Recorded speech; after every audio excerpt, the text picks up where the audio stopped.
Welcome to a GPuncher tutorial, laser tutorial. It's going to be about laser machines, and we're going to assume that you want to start by using a DXF file. So we're going to start a new project. We're going to say a new project, and just put 00, so you get no parts on the sheet, and you start with an empty blank, and then pick the material type. Well, not just yet. Let's get the DXF file first. So it allows us to set the material, and we're going to say DXF file. We want to find the file. In this case, it's this one here. We say open, and I'm going to locate it at 1,4. It's asking if I want to clean it up. So it's there. Now, at this point, what I'm going to do is go to the app properties and set the material type. Now it's going to allow us, and I'm going to get it into a recording window, and I'm going to select 14 gauge. I'm going to click OK. Now, I'm going to process the part to attach the laser pad to it. So I'm going to move to the part development because I like to do it there. First thing you got to do before you process the part is to load up the material. In this case, we're going to make it 14 gauge. We select it and we close, okay?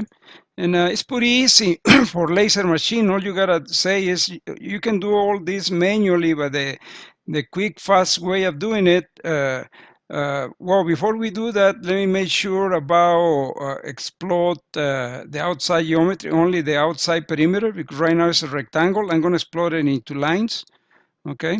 So GPuncher knows that's the outside, and now I'm gonna process it. As I said, the auto path is a quick way. You just say auto path and GPuncher take care of the rest. We zoom in, it should be done properly. As you can see, it's done according to the material we load up. We zoom in any of these holes in this pattern, you can see that it's done right. Same thing on the cutout and the holes around it. And the Abraham shapes, let's zoom in and look at the starting point, the let in and let out, and it looks good. GPuncher processor right. Now I need this part to hold it in place, so I'm gonna add some micro joints. I'm gonna say micro joint add, and I'm gonna set it up as 0.060 thousandths. I'm gonna place one right here, right in the middle point, and one on top,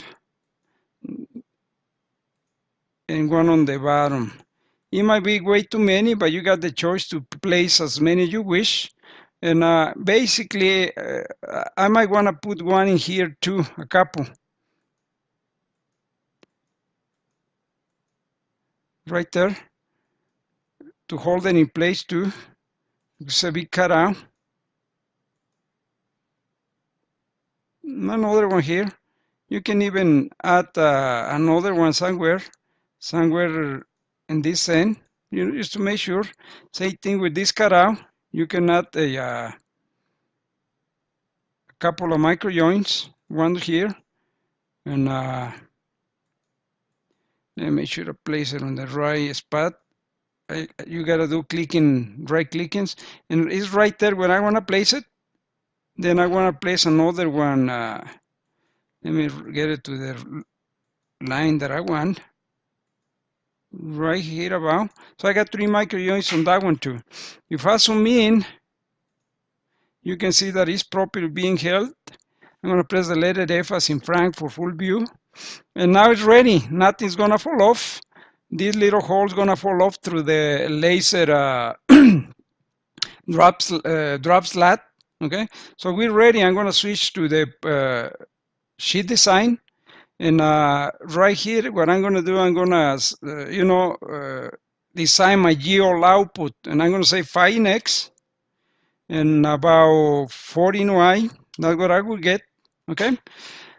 Very, very well done. Now, all I need to do is tell GPuncher how to cut, and it's pretty easy in GPuncher. We're gonna reset the sequence, and all. We got many commands to do it manually, but we can do it automatically.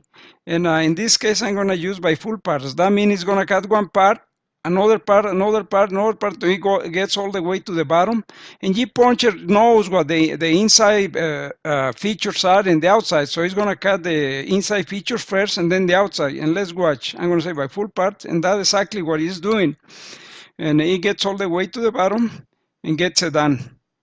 If I go see the sequence again, you can see it. It has sequence. It knows how to cut. At this point, what I'm going to do is generate G-code. I'm going to say G-code, generate G-code. And, I'm not going to do any input any data here. I'm just going to straight to generate G-code. So you see it, generate G-code. And here we go. Here we got the G-code. Okay, it's quick and fast. It took me a little bit because I got to explain, but I actually would do it in less than a minute. You can see the G-code right there. Thank you very much for attending this tutorial. Hope you enjoy it, and you can always call me for questions. This tutorial is for a Amada Laser ALC 2415, and thank you very much for attending. Bye-bye.